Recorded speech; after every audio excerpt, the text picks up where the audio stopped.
السلام علیکم۔ میرا نام عبدالرزاق اقبال احمد ہے اور آج ہم دیکھیں گے جماعت ششم کا مضمون شہریت سبق کا نام ہمارا سماج میں پایا جانے والا تنوع۔ اس سبق کے بارے میں تو آج ہم معلومات حاصل کریں گے۔ سب سے پہلے ہم یہاں پر ایک تصویر دیکھ رہے ہیں، اس تصویر میں دکھ رہا ہے ایک بچہ سوچ رہا ہم کہاں رہتے ہیں، لگتا ہے وہ یہی سوچ رہا ہے اور اسے لگا کہ ہاں ہم تو گھر میں رہتے ہیں۔ پھر دو لڑکے اور ہیں اور وہ سوچ رہے ہیں کہ کیا ہمارا گھر تو اکیلا ہے یا اور بھی بہت سارے گھر تو یہاں پر پائے جاتے ہیں یا رہتے ہیں یہاں پر اور بھی بہت سارے گھر، وہ تو ایسا سوچ رہا ہے۔ تو اسے لگا کہ ہاں بہت سارے لوگ تو یہاں پر رہتے ہیں اور بہت سارے مکانات بھی تو ہمارے آس پاس ہے، ایسا وہ لوگوں کو پتہ ہے، یہ بات وہ لوگ جانتے ہیں۔ سماج یعنی کیا؟ جہاں ہم سب مل جل کر رہتے ہیں اسے سماج کہتے ہیں، اور تنوع کا مطلب ہوتا ہے سماج میں پایا جانے والا فرق، یعنی سب لوگ یہاں پر رہتے ہیں، ہندو رہتے ہیں، مسلمان رہتے ہیں۔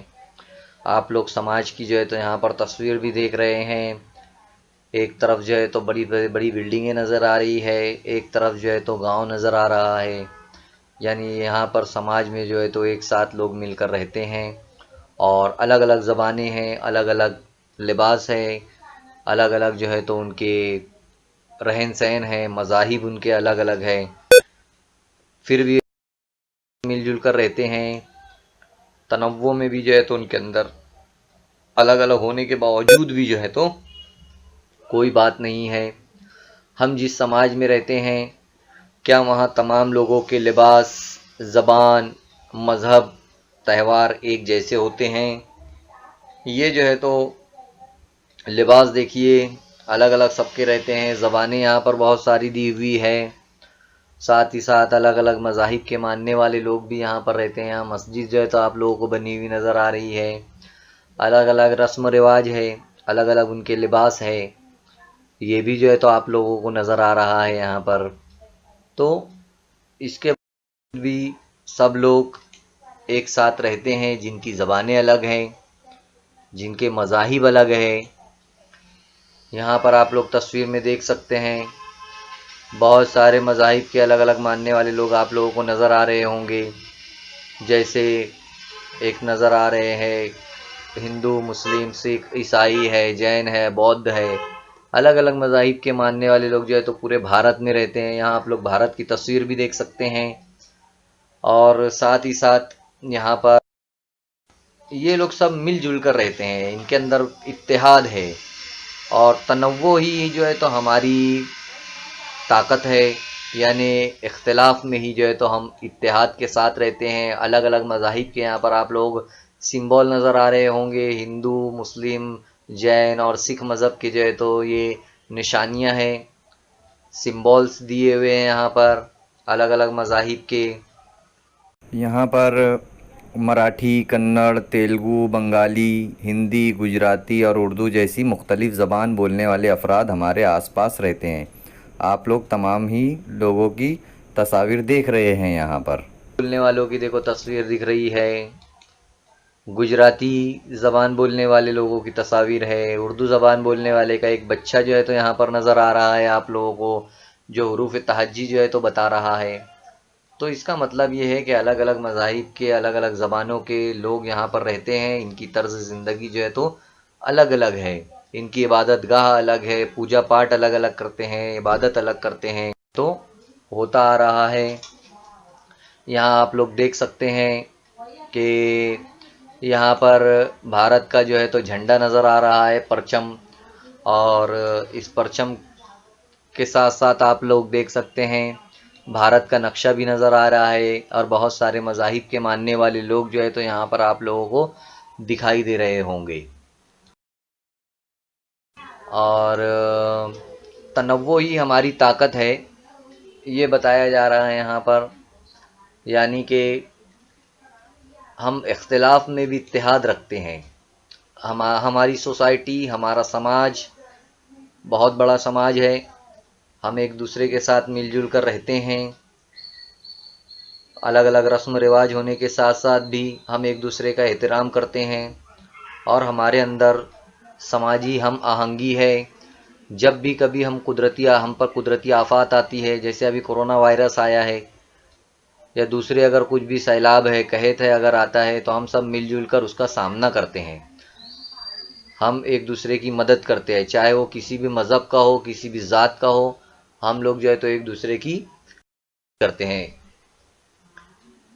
جیسا کہ یہاں پر دیا ہوا ہے، مذہبی غیر جانبداری کے اصول، یعنی ہندو، مسلم، سکھ، عیسائی مختلف مذاہب ہونے کے باوجود بھی ہماری حکومت تمام مذاہب کے ماننے والوں کے ساتھ یکساں سلوک کرتی ہے.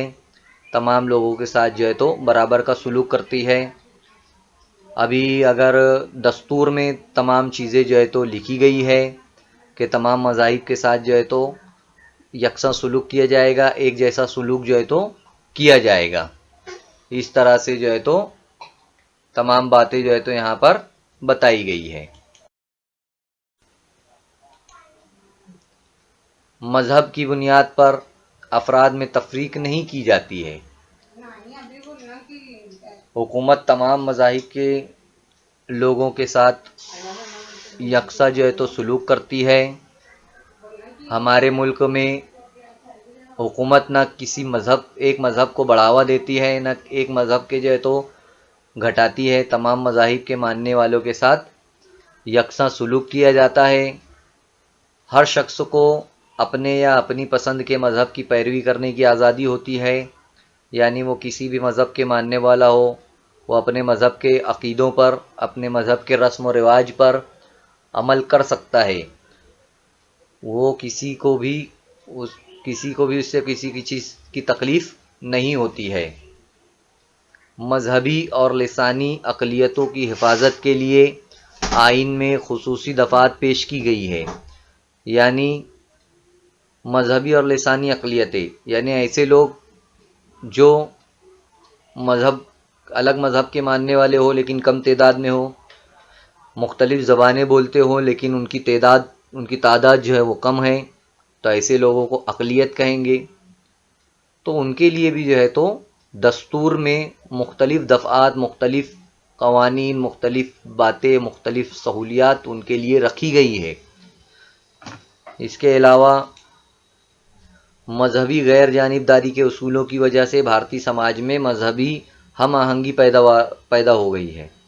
یعنی حکومت کسی ایک مذہب کو نہ بڑھاوا دیتی ہے تو ہمارے بھارت کے اندر مذہبی ہم آہنگی پیدا ہوگی. یعنی ہم آہنگی کا مطلب ہوتا ہے ایک ساتھ مل جل کر رہنا، اور غیر جانبداری کا مطلب ہوتا ہے کسی کی بھی جانب نہ رہنا، یعنی کسی کی طرفداری نہ کرنا، بلکہ جو حق ہے، جو سچ ہے، اسی کو ماننا. یہ ہوتا ہے غیر جانبداری.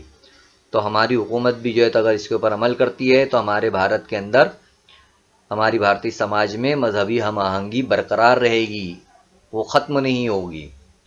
اسی کے ساتھ ساتھ تعلیم، پیشے اور سرکاری ملازمت کے مواقع تمام لوگوں کو دیے جاتے ہیں. مذہب کی بنیاد پر ان میں فرق نہیں کیا جاتا. یعنی اگر ہم تعلیم بہتر طریقے سے حاصل کرتے ہیں، اچھا پڑھتے لکھتے ہیں، تو ہم کو بھی کامیابی ملے گی. ہم بھی بہتر سے بہتر عہدے پر بیٹھ سکتے ہیں. ہم بھی اچھے سے اچھے نمبرات لا کر اچھے سے اچھے عہدے پر کام کر سکتے ہیں. ہماری تشکیل میں سماج کا حصہ،